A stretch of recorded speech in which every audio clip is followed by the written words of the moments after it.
So in earlier videos, we talked about the innovation process, starting with mission, then figure out your high-level metrics, and then figure out your bottlenecks in the metrics and do iteration. But how do you do this iteration process? Once you have your mission and your metrics nailed down, how do you really do the iteration? It's actually pretty simple.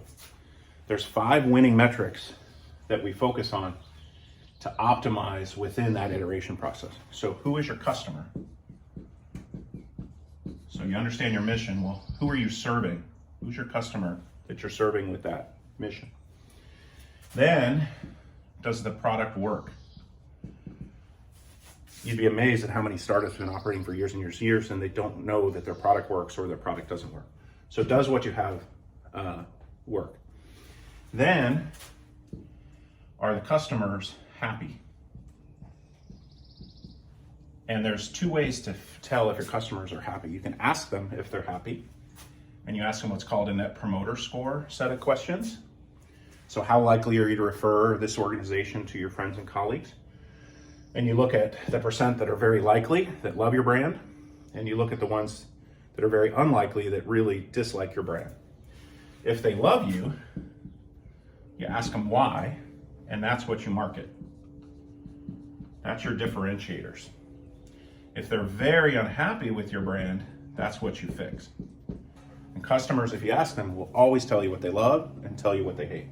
You can just go to work then to fix it. So you know exactly what to do if you monitor NPS and ask the follow-up question of why. Then there's another way to show if they're happy with you, and that's retention. So if people start using your product, do they keep coming back over and over and over again? So you can draw these retention asymptote charts that say by month, so number of months since acquisition, what percent are retained? What percent keep coming back and using the product each month? What come back and pay for the product each month? And what you'll find is you'll start at obviously 100% who start trying to use the product. And then as the months go on, what typically happens is you lose some of those customers along the way, but there's a whole bunch of loyal customers that will last forever. So kind of if they're still customers after 6 months usually, then usually it asymptotes to that number. So what you care about is you look at the slope of that line. How fast do folks who are not interested in the product turn off? And then what is the asymptote level? So if you say 40% of the people you acquired early in a B2C startup are still customers 6 months later, they're likely to be customers for years and years and years. So you look at the slope of this line and always try to make it ever more shallow. And you look each month of customer acquisition and you try to make this asymptote get ever higher. If you're doing that, you're iterating properly. So who's your customer? Does the product work?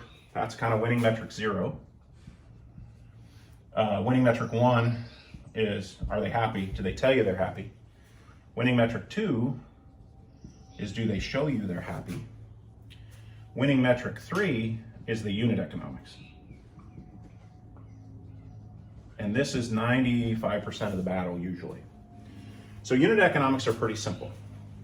So you need to acquire your customer. So if it's a consumer-facing startup, you'll spend ads on Facebook or Google. If it's a business customer that you're selling SaaS software to, it'll be an enterprise customer. But you're selling to a human in either case, just question whether they're buying for themselves or buying for their organization. So there's an investment in getting their attention, getting them to become a customer. And then what you monitor for is how long does it take you to make that money back and double back that cost of acquisition in gross margin from that customer. So let's say you have a company where you spend $10 in customer acquisition costs, CAC, to get a user of a consumer-facing product. What you then look for is how much revenue do you get per month from that user, and how much gross margin do you get from that user. So let's say you get $5 a month in gross margin from that user. So what you do is you take the $10 CAC, multiply by that by 2, so 20. So your CAC doubling time, your CAC D, is customer acquisition costs double back. So if you have $10 CAC, you multiply that by 2 and get 20. So then the question is, when do you get $20 of gross margin from a customer? So in this case, if you spend $10 in CAC and get $5 a month, every month, after a month you have 5, after 2 months you have 10, 3 months you have 15, after 4 months you have 20. So you have a 4-month CAC doubling time. Anything 8 to 10 months in a consumer startup usually is really good. And you got a business because you spend $1 and you get 2 back quickly. So then you can self-fund spending the next $2 to acquire 2 more customers.